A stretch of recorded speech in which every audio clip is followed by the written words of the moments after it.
Incendio no edificio Procoarsa en Vilagarcía. 5 persoas tiveron que ser evacuadas a través dunha ventá. Todas elas recibiron asistencia sanitaria no punto, pero non foi precisa a evacuación de ningunha delas. O lume orixinouse nun cadro eléctrico do Soto. Que tal, saúdos? De contado imos cos detalles deste incendio. Tamén falaremos da detención de 4 persoas por un roubo en Outes. Antes, outras novas do día. O Partido Popular de Pontevedra exixe ao goberno local que execute as 11 mocións presentadas polo PP que conseguiron o apoio unánime do Pleno. Entre elas figuran intervencións en barrios como Monteporreiro, San Roque ou A Parda. Rafa Domínguez apunta que, a pesar de que o BNG votou a favor, estas actuacións non aparecen recollidas nos orzamentos municipais. Suelo Empresarial del Atlántico contratará un estudo de viabilidade para acometer a terceira fase da ampliación do polígono da Tomada, na Pobra. Así o acordaron nunha recente reunión a xerente da Sociedade Estatal e o alcalde desta localidade, a que tamén asistiron os concelleiros de Obras e Urbanismo. A terceira fase suporía a creación de 180.000 metros cadrados para favorecer a ampliación das empresas xa instaladas neste polígono. Hoxe nas novas tamén queremos convidalos a que gocen dun concerto de película. Porque o Conservatorio Profesional de Noia vai ofrecer o sábado 3 de maio unha actuación titulada Un concerto de película na Praza do Tapal. Será con máis de 100 músicos nunha hora de concerto na que interpretarán pezas de bandas sonoras de coñecidas películas da historia do cine. O concerto terá a singularidade de que irá acompañado por proxeccións de imaxes na fachada da igrexa. A comunidade educativa do Colexio O Grupo en Ribeira celebrou hoxe o Día da Educación Física na Rúa cunha multitudinaria actividade. Máis de 400 escolares participaron nas clases de aeróbic e tamén de baile que desenvolveron na Praza de España para reivindicar o novo concepto de educación física, así como tamén a necesidade de incrementar a súa presenza cun maior número de horas lectivas. E preto de 200 deportistas con discapacidade intelectual daránse cita este sábado en Vilagarcía nunha nova edición dos Special Olympics Galicia. Os Xogos Autonómicos chegan xa á súa 24ª edición, que terá lugar de novo nas pistas do Estadio de Atletismo da cidade. Este ano, como novidade, salienta a incorporación do rugby. Todo isto e moito máis de contado aquí nas Novas do Día en Canal Rías Baixas.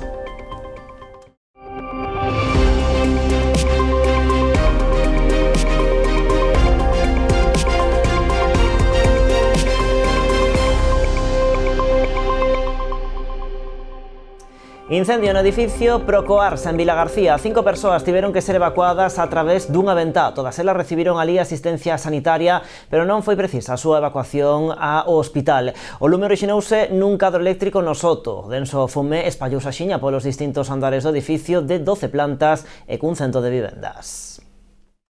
Todo quedou nun gran susto, pero puido ter graves consecuencias. Eran as 12 do mediodía cando o 112 rexistraba as primeiras chamadas alertando dun incendio neste edificio Procoarsa en Vilagarcía.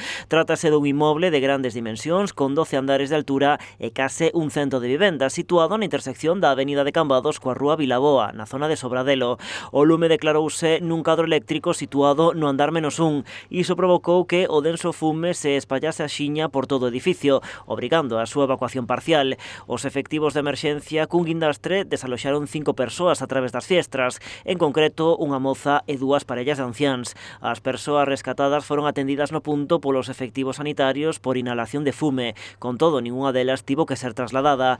Ademais, os efectivos foron peiteando todo o inmoble planta por planta, avisando do desaloxo en algúns casos ou dando instruccións aos residentes dos andares superiores para que tomasen as medidas oportunas para evitar que o fume entrase nas súas vivendas.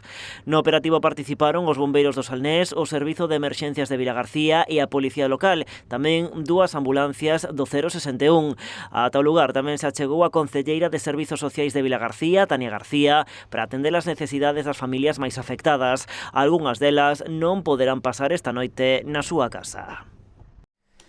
A Garda Civil detivo en Outes a 4 veciños de Noia e Ribeira como supostos autores dun roubo con forza nunha vivenda deshabitada da Serra. Segundo informaron fontes do Instituto Armado, os axentes foron alertados por un particular a través dunha chamada que lles comunicou que varias persoas entraran nunha casa despois de baixar dun vehículo. Xa no lugar, os axentes localizaron ese coche detendo o conductor que agardaba polos outros 3. A inspección realizada polos arredores permitiulles localizar a un segundo individuo colectivo que intentaba fuxir a través do patio dunha vivenda próxima.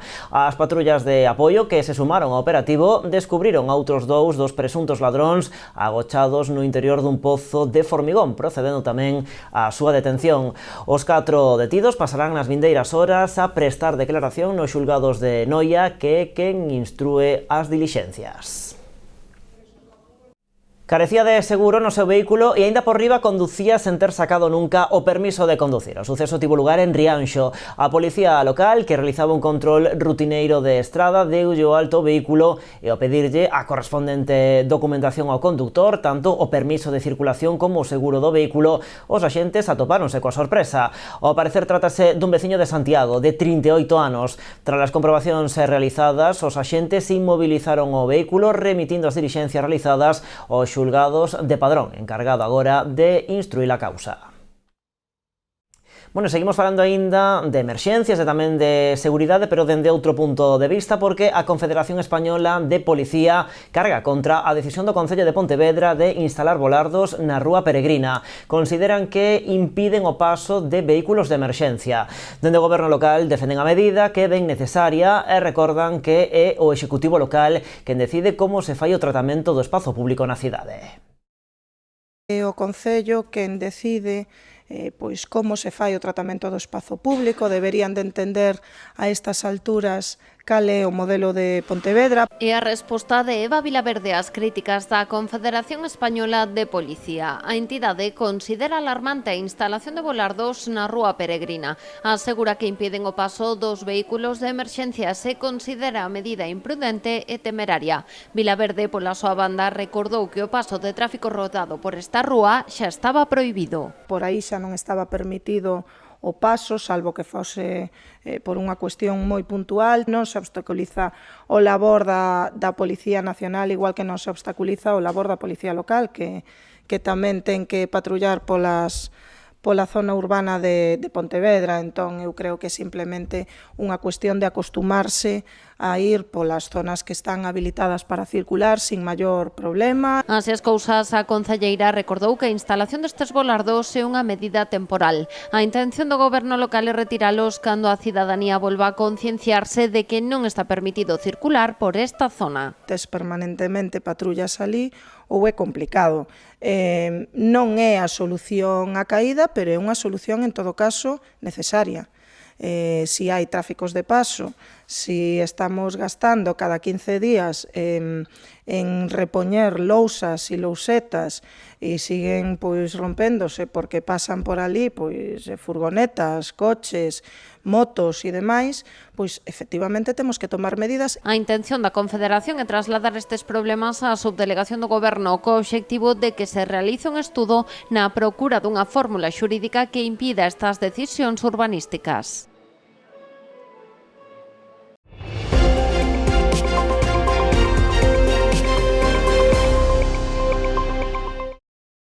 O PP de Pontevedra exixe ao goberno local que execute as 11 mocións presentadas polos populares que conseguiron o apoio unánime do pleno. Entre elas figuran intervencións en barrios como Monteporreiro, San Roque ou A Parda. Rafa Domínguez apunta que, a pesar de que o BNG votou a favor, estas actuacións non aparecen recollidas nos orzamentos municipais. Considera que os nacionalistas só fan para contentar a veciñanza. Actuacións nos barrios de San Roque, A Seca, A Parda, Pontemuiños ou Monteporreiro, os plans de mantemento das instalacións deportivas e de parques infantís ou a apertura dunha vivenda de acollida de mulleres maltratadas. Son algunhas das 11 mocións presentadas polo Partido Popular que conseguiron o apoio unánime da Corporación no Pleno de Pontevedra, pero que a día de hoxe non contan con partidas asignadas nos orzamentos para este 2024. El señor Lores va a seguir incumpliendo los mandatos plenarios y no solo eso, vota a favor para contentar a los vecinos transitoriamente y ahorrarse un abucheo desde el patio de butacas para luego no ejecutar ninguna de estas obras. Y lamento profundamente esta actitud del señor Lores de engañar a los ciudadanos de Pontevedra votando una cosa en pleno sabiendo que no la va a llevar en los presupuestos.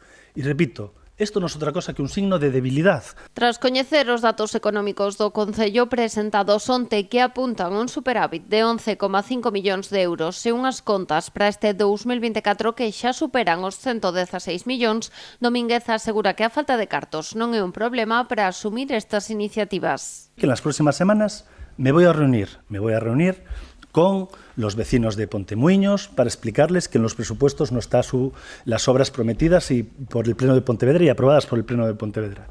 Igual que los vecinos de Campolongo, de Monteporreiro, de San Roque o de La Parda. No consta que se vaya a hacer con este magnífico presupuesto y con esos 20 millones que acaban de incorporar y con esa salud financiera de la que ha presumido el señor Raimundo Carballo. Domínguez criticou tamén o nivel de execución do capítulo de investimentos do orzamento de 2023. O líder popular apuntou que só se acadou o 29%.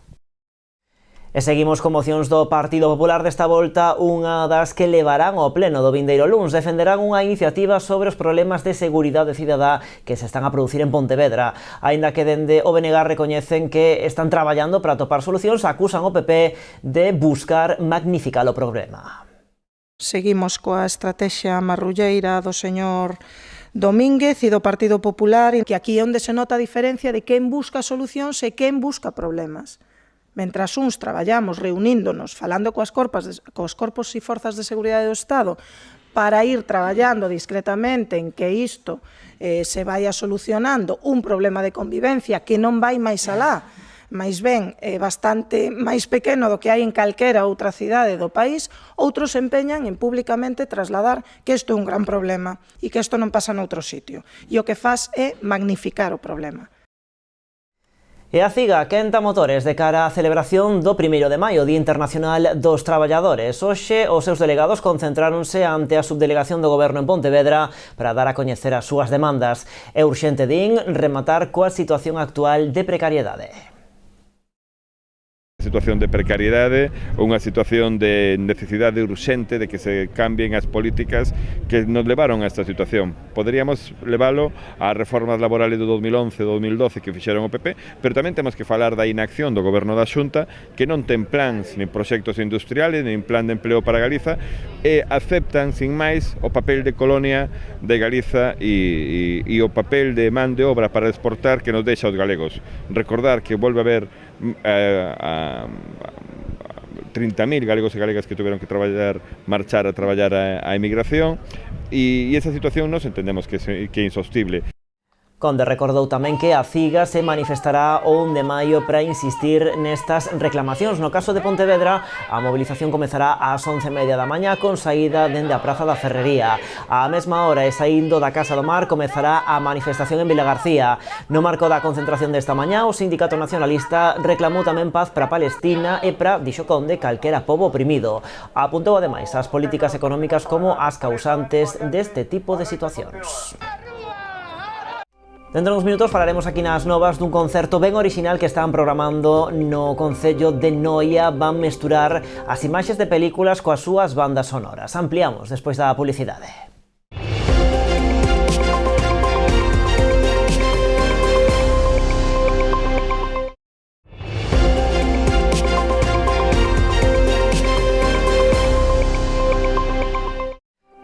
Pois aquí continuamos nas novas en Canal Rías Baixas. A SEA contratará un estudo de viabilidade para acometer a terceira fase da ampliación do polígono da Tomada, na Pobra. Así o acordaron nunha reunión a xerente da Sociedade Estatal e o alcalde deste municipio, a que tamén asistiron os concelleiros de Obras e Urbanismo. O Concello da Pobra segue a dar pasos para crear máis chan empresarial cunha terceira fase de ampliación da Tomada. Nunha recente reunión coa xerente de Suelo Empresarial del Atlántico, Beatriz Estallo comprometeuse a encargar un estudo de viabilidade co fin de buscar o mellor emprazamento para a expansión do polígono.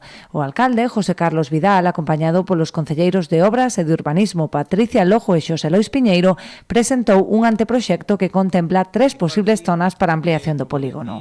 O estudo, que vai acometer con urxencia a entidade, entidade estatal permitirá determinar a viabilidade económica, xurídica e técnica das propostas para seleccionar a máis idónea antes do verán. O polígono da Tomada executouse en 2 fases xestionadas por SEA.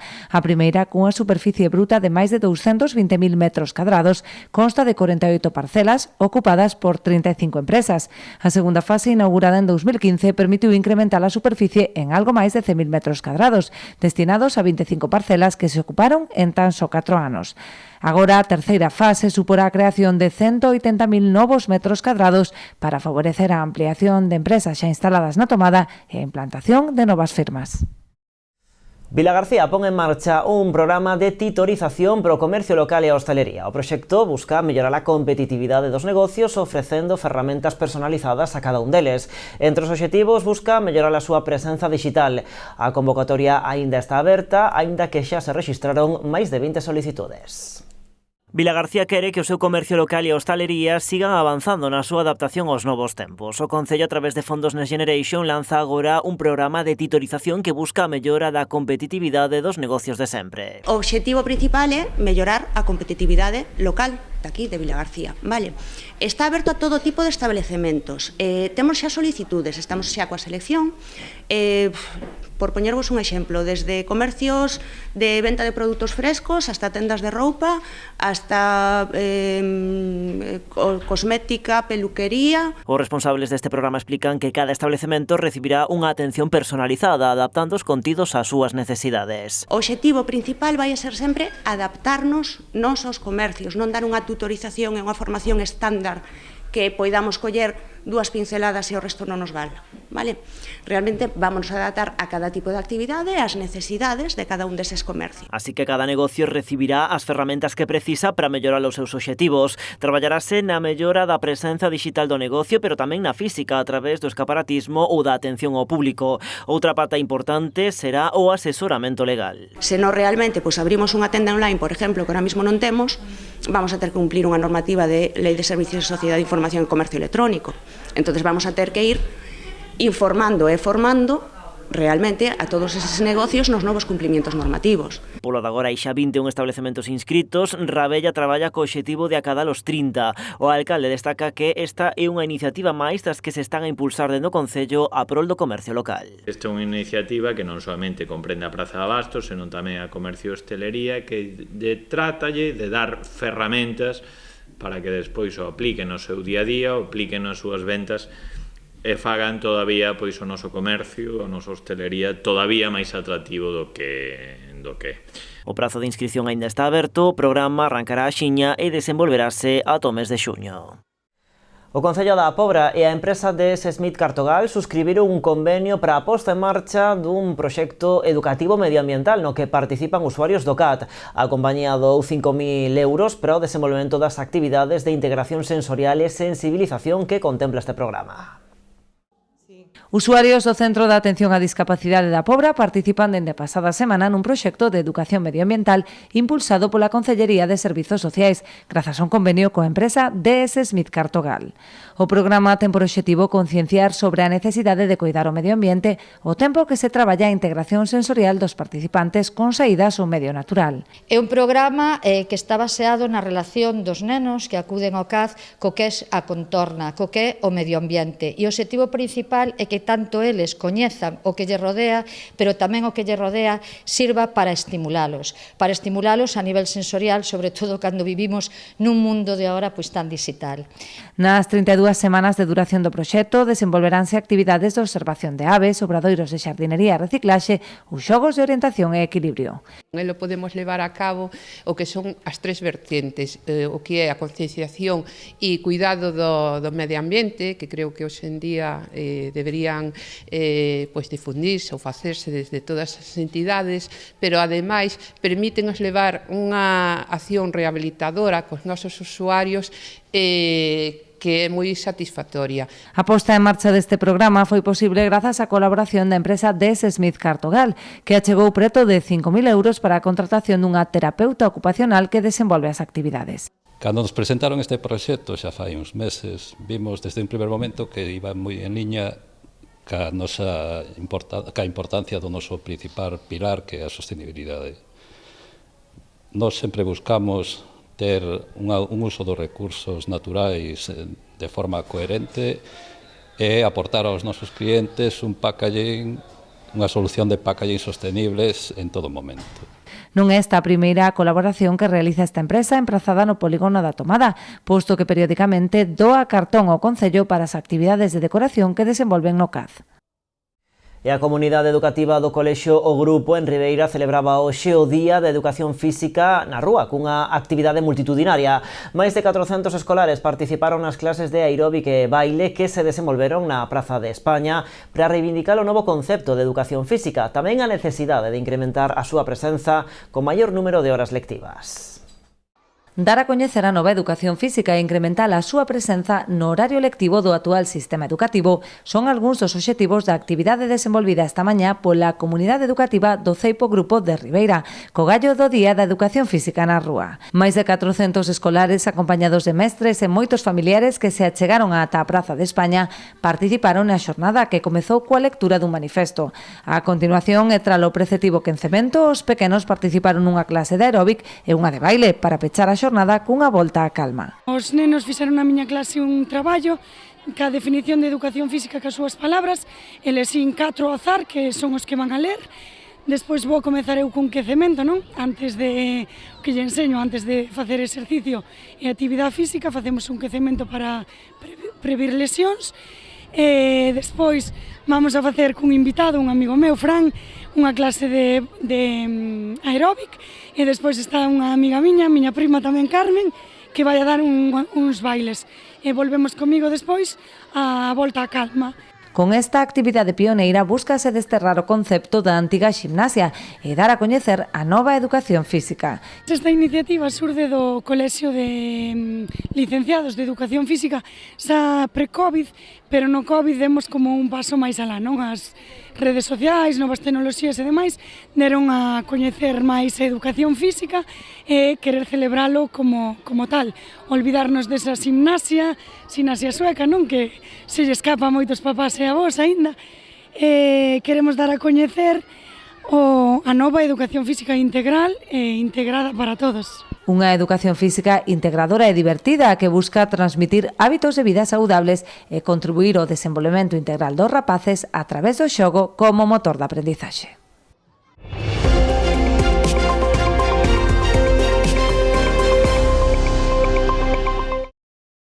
O Conservatorio Profesional de Noia ofrecerá o sábado 3 de maio unha actuación titulada Un concerto de película. A actividade está organizada en colaboración co Concello e a Asociación Noia Histórica. Vai ter lugar na Praza do Tapal ás 10:30 da noite. Este máxico escenario, como é a Praza do Tapal, un dos espazos máis característicos da vila, foi o lugar escollido para acoller este concerto de película a cargo do alumnado do grao profesional do Conservatorio Felipe Paz Carvajal, o sábado 3 de maio.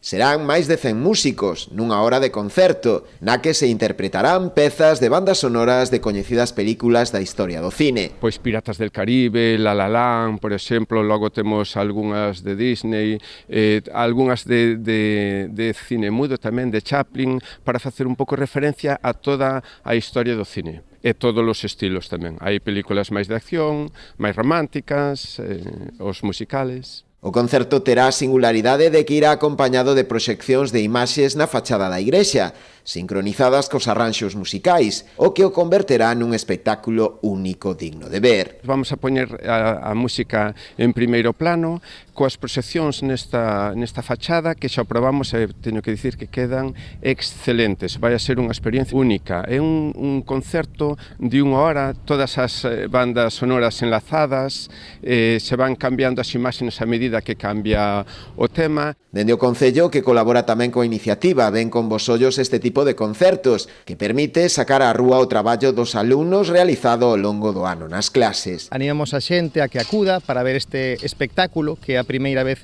que se vai a realizar aquí en Noia, pero estamos convencidos de que vai a ser un verdadeiro éxito e que o van a pasar moi ben a xente que acuda a ele, a este acto, e tamén os músicos, por suposto que é unha experiencia diferente no que é o seu día a día. Queremos tamén celebrar que o Conservatorio abra as súas portas, siga abrindo as súas portas como así o está facendo dende hai xa un tempo, e ademais dos concertos ordinarios no Coliseo Noela, tamén utilice espazos que temos en Noia, espazos, como digo antes, patrimoniais e moi importantes para que a xente vexa que pois este tipo de actividades teñen unha acollida pois estupenda como así vai a ser este concerto. No concerto colaborarán tamén exalumnos e membros das bandas Isabel II de Touro e da Sociedade Recreativa San Xoán de Calo. A entrada será libre ata encher a cabida. Máis asuntos. Preto de 200 deportistas con discapacidade intelectual daránse cita este sábado en Vilagarcía nunha nova edición dos Special Olympics Galicia. Os Xogos Autonómicos chegan xa á súa 24ª edición, que terá lugar de novo nas pistas do Estadio de Atletismo da cidade. O acto arrancará ás 11:15 co desfile de todas as persoas participantes. A continuación, un atleta da Asociación Con Eles de Vilagarcía lerá o lema dos deportistas do Special Olympics: quero gañar, mais se non o acado, deixádeme ser valente e intentalo. Deste colectivo vilagarcián van participar 20 atletas e 3 adestradores. As probas deportivas comezarán ás 12 do mediodía. Este ano, como novidade, salienta a incorporación do rugby. Esta mañá, na presentación dos xogos, puxose en valor a súa capacidade de superación de todos estes deportistas que se van dar cita esta fin de semana en Vilagarcía. A veces conocemos as limitacións, conocemos un pouco a discapacidade que ten cada un dos nosos fillos, pero desconocemos moito as capacidades que teñen en cada momento. Ese é o proxecto de Special Olympics. O proxecto de Special Olympics é, a través do ocio, a través do deporte, pois crear unha estimulación, crearlle unha autoestima, crearlle unha superación e, sobre todo, crearlle esa posibilidade para que eles podan demostrar o que son. Persoas con plenos dereitos e plenas capacidades. A Pobra converterase a finais de mes no epicentro nacional do remo, tras o campeonato provincial celebrado a pasada fin de semana e tamén o autonómico previsto para este sábado e domingo. A localidade acollerá o Campeonato de España de Bateis os días 27 e 28 de abril. No 40 aniversario da súa fundación, o Club de Remo Puebla fará historia organizando os campeonatos de bateis a nivel provincial, autonómico e nacional. É a primeira vez que se celebra os tres campeonatos na mesma poboación, vale? Entonces, 3 semanas seguidas, nunca sucedía. Normalmente alternábamos algún campo do norte e campo do sur, pero este ano é a primeira vez que hai un provincial, un galego e un campeonato de España nas mesmas augas, vale? É a primeira vez que o campeonato de España se desenvolve nunha localidade do Barbanza. Reunirá durante a fin de semana do 27 e do 28 de abril a máis de 500 deportistas de 35 clubs, dende as categorías inferiores ata absoluta. Traemos unos 500 participantes y todos los acompañantes. Habiendo categorías inferiores, pues vienen las familias, vienen los padres, los tíos, los abuelos. Al final el impacto que tiene no solo en la población, sino en toda la comarca es muy importante. As federacións galega e española de remo agardan que a cita deportiva sexa un éxito tras comprobar a gran capacidade organizadora do club no campeonato provincial desta pasada fin de semana. Queremos agradecer al paso adelante que dio el Club Remo Puebla queriendo celebrar el Campeonato de España aquí en su casa, dado que entendemos que es un esfuerzo grande y sobre todo esfuerzo humano para poder tener todo preparado. O club conta co apoio do Concello da Pobra e da Xunta de Galicia, que pretende acadar o mellor resultado nunha cita deportiva que acada xa a súa 81 edición. No es un tema menor, 81 ediciones de Campeonato de España. Estamos hablando de un deporte que es algo más que deporte, que además es tradición, lo decía Emilio, o lo decía Eloy, está en el ADN de esta identidad popular, de la cultura, es decir, de estos pueblos, es decir, a través del remo, pues es parte de nuestra historia. E seguimos con máis deportes. O pabellón municipal Alonso Rodríguez de Noia acollerá este sábado 20 de abril durante todo o día o encontro final da Liga FITE Galicia de Taekwondo correspondente á actual tempada. A cita organizada polo Club ITF Noia reunirá a uns 300 competidores chegados dende diferentes clubs de toda Galicia. Esta mañá presentábase no Concello o encontro final da Liga FITE Galicia de Taekwondo. A cita será este vindeiro sábado, día 20, durante todo o día, no pabillón Alonso Rodríguez. Na actividade tomarán parte uns 300 loitadores de diferentes categorías, procedentes de clubs de toda Galicia. Ás 10 da mañá empezaremos ca unha pequena presentación e logo xa pasaremos cas categorías infantís hasta 11 anos. As modalidades de competición van a ser formas tul. Para empezar, seguiránlle as técnicas de salto, técnicas especiales, e logo, para rematar, combate libre. Vale, logo, sobre a 1 da tarde, temos previsto xa empezar ca entrega de medallas, como ao ser o encontro final faise entrega de medallas de toda a Liga, das 13 ás 14. Faremos un pequeno receso a partir das 2 hasta as 4, na que despois empezaremos con cas categorías de 12-13 anos. Seguiremos a continuación coas junior e despois cas senior e veteranos. Dende o Concello destacaron a importancia desta cita, animando a acudir ese día ao Alonso Rodríguez a disfrutar deste deporte. Queremos agradecerlle a súa organización e animar a xente a que veña a disfrutar deste evento, que, por suposto, vai estar moi ben organizado como todos os que fan eles, animarvos a algún dos rapaces a querer integrarse tanto no club como no taekwondo. Dende o Club ITF Noia quixeron agradecer tamén a colaboración prestada polo Concello, así como tamén polas distintas empresas e negocios que colaboran co club, pois grazas ao seu apoio poden organizar este tipo de eventos. Pois así rematamos, máis en canalriasbaixas.com, tamén nas nosas redes sociais. Como sempre, graciñas por estaren aí.